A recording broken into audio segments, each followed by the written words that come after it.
मुअज़्ज़िज़ सामईन, सिंधु मैंट्रीअ जी हिक ॿी मालूमाती ऐं दिलचस्प वीडियो में ख़ुशामदीद भली कार। अॼु जेको दिलचस्प ऐं मालूमाती टॉपिक खणी आया आहियूं उहो आहे पाणीअ जो चकर या वाटर साइकिल। हूअं त पाणीअ जी कहाणी आहे घणी पुराणी। शायदि दुनिया जे वजूद में अचण वक़्तु ई हिते पाणी बि मौजूदु हो। दुनिया जे वजूद में अचण जी कहाणी ऐं हज़रत इंसान जी हिस्ट्री वरी ॿी वीडियो में अव्हां सां शेयर कंदासीं। फ़िलहालु हलूं था पाणीअ जे चकर खे सम्झण। ज़मीन, हीअ धरती, द अर्थ, इहो सयारो आहे जंहिं ते असीं रहूं था।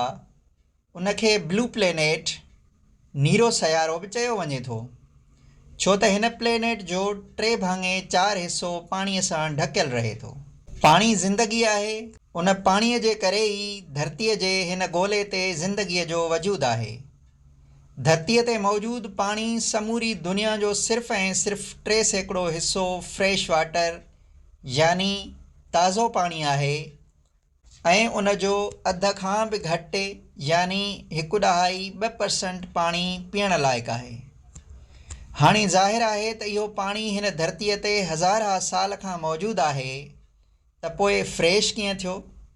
दरअसल इहो पाणी पंहिंजो पाण खे फ्रेश ऐं ताज़ो बणाइण लाइ हिकु मुसलसल कुदरती फितरी साइंस ज़रिए चकर यानी साइकिल में रहे थो ऐं उन ई चकर खे वाटर साइकिल, हाइड्रोलॉजिकल साइकिल या पाणीअ जो चकर चऊं था।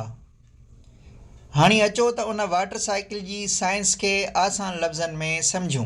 वाटर साइकिल जो सभ खां पहिरियों मरहलो थींदो आहे एवापोरेशन यानी बुखारात या बाफ़ थी पाणीअ जो मथे वञणु। जॾहिं सिज जी रोशनी ज़मीन ते मुख़्तलिफ़ शिकिलुनि में मौजूदु पाणीअ ते पवे थी ऐं उन जो टेम्परेचर वधे थो त उहो पाणी बुखारात बाफ़ जी सूरत अख़्तियार करे मथे फ़िज़ा में सफ़र शुरू करे थो।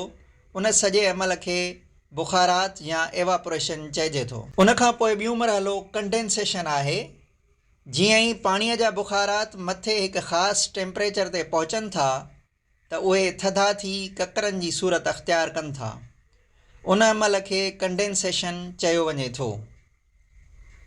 उन खां पोइ टियों मरहलो अचे थो प्रीसिपिटेशन यानी पाणीअ जी वापसी या पाणीअ जो वापसि वरणु। कंडेंसेशन खां पोइ मख़सूस टेम्परेचर माहौल ऐं हवाउनि जे असर हेठि ककर जॾहिं ॻरा थी वञनि था त उहे वसणु शुरू कनि था।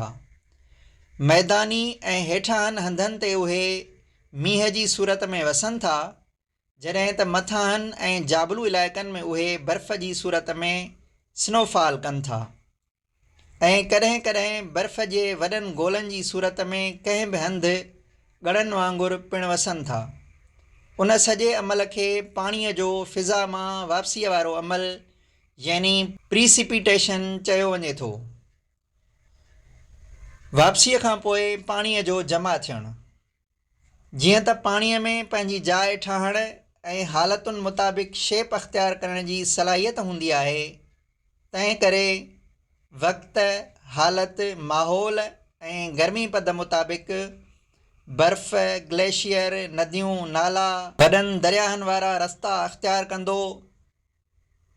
हेठाहीं वारे पासे सफ़र कंदे समुंड ॾांहुं वधंदो रहे थो। उन सॼे रन ऑफ जे सफ़र दौरान मुख़्तलिफ़ मंज़िलुनि ते एवापोरेशन, कंडेंसेशन ऐं प्रीसिपिटेशन जो इहो साॻियो अमल वर्जाइबो रहे थो ऐं इहो ई वाटर साइकिल, हाइड्रोलॉजिकल साइकिल यानी पाणीअ जो चकर आहे। इन ई सॼे सफ़र जे दौरान पाणीअ में इंसानी अमलनि ऐं हरकतुनि करे कंटामिनेशन, मिलावट पिणु थिए थी ऐं पाणी गदिलो ऐं पॉल्यूटेड थी वञे थो ऐं इकोसिस्टम जी तबाही, वणनि जी वाढी ऐं फितरत मुख़ालिफ़ इंसानी अमलनि जे करे दुनिया जी आबादीअ जो हर चोथों माण्हू पीअण जे साफ़ पाणीअ खां महरूम आहे। उन ई मौज़ूअ ते अलॻि डेडिकेटेड वीडियो ज़रूरु ठाहींदासीं। फ़िलहालु इजाज़त। ईंदड़ ॿी कंहिं वीडियो में मुलाक़ात थींदी। अलाह वाही।